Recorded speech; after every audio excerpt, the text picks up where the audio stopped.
पालिका निवडणुकीमध्ये मैथिली ठाकूरची एंट्री झालेली आहे। महायुतीच्या उमेदवारांसाठी प्रचार करण्यात आलाय। वसई विरारमध्ये नागरिकांसोबत थेट संवाद साधण्यात आलेला आहे।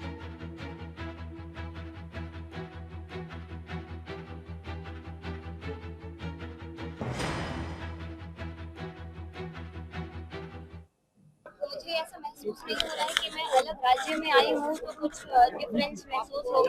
यहाँ पे जिस प्रकार लोगों का स्नेह प्यार, मैं जहाँ जा रही हूँ वहाँ पे अलग अलग भाषाओं के लोग, चाहे मराठी बोलने वाले हो, चाहे वो मारवाड़ी हो, चाहे वो गुजराती बोलने वाले लोग हो, सबका उतना ही उत्साह मिल रहा है देखने को।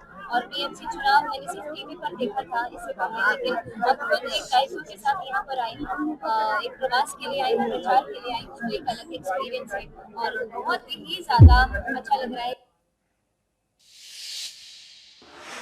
पुण्यातील प्रभाग क्रमांक 3 मध्ये भाजप आणि राष्ट्रवादी यांच्यामध्ये काटेकी टक्कर पाहायला मिळणार आहे। अजित पवार यांनी प्रभाग क्रमांक 3 मधून उज्ज्वला खांदवे यांना मैदानात उतरवलं आहे, तर अजित पवार यांनी सर्व उमेदवारांना घेऊन भव्य रोड शो केला आहे। या रोड शोला मोठा प्रतिसाद सुद्धा मिळाला होता। विमाननगर, लोहगाव या परिसरामध्ये नागरिकांच्या खूप समस्या असून त्या सोडवण्याचा प्रयत्न करणार असल्याचं उज्ज्वला खांदवे यांनी म्हटलं आहे। तर ही लढाई विकासाची असून धनशक्ती विरुद्ध जनशक्ती आहे। मतदारांनी एक संधी द्यावी, त्या संधीचं सोनं करेन असा विश्वास उज्ज्वला खांदवे यांनी व्यक्त केलाय। मी प्रभाग क्रमांक माझ्या 3 मध्ये फिरत असताना मी अगदी शेवटच्या क्षणापर्यंत, शेवटच्या टोकापर्यंत, प्रत्येक व्यक्तीपर्यंत पोहोचण्याचा मी प्रयत्न केलेला आहे।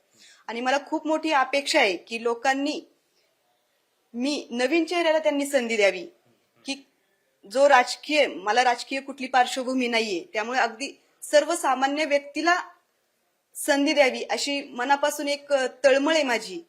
मतदार बंधू भगिनींना एक मी विनंती करते की नवीन चेहऱ्याला संधी द्यावी।